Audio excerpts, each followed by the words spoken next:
Yan, ito mga ka-LG, oh.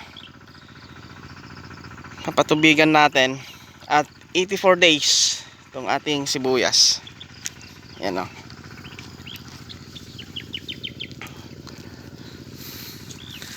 Then final abono, bigyan pa natin ng 2 sakong dofus. Yun, 2 sakong dofus pa mga ka-LG. At hindi natin ito pinatubigan at mga 25 days. Yan, binitin natin sa tubig para sa ganun is magkalaman. Yan, nabanggit natin sa ating vlog noon. Okay. Ito siya. Yan, babad. Babaaran natin ng tubig. Yan, paagos. Andun yung source ng tubig natin. Yan, dito.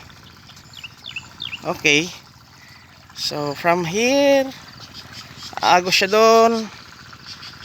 Okay, then diretso na yan hanggang dulo, paagos,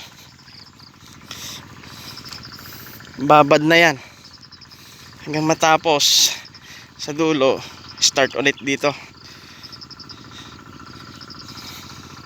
starting point dito sa kabilang side na to. Okay. Yan, si Kuya Ray ang ating kasama. Ito yung ating buddy.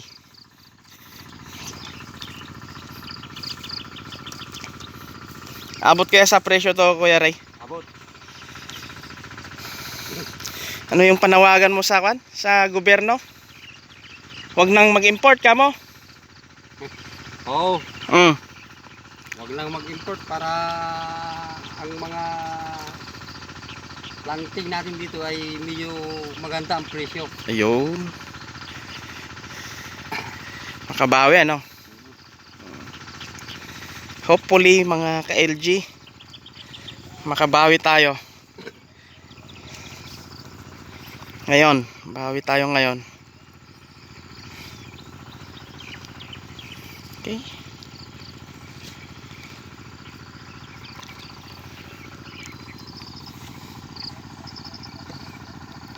Ganito kakapal yung ating sibuyas.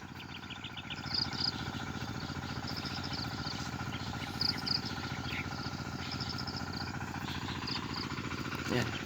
Ayan o.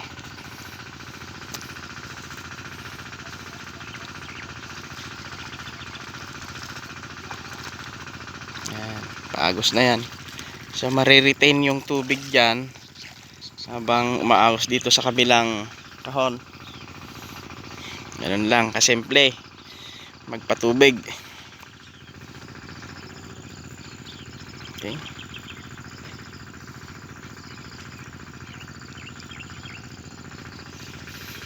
Malakas yung ating source ng tubig, kaya saglit lang mapuno ito.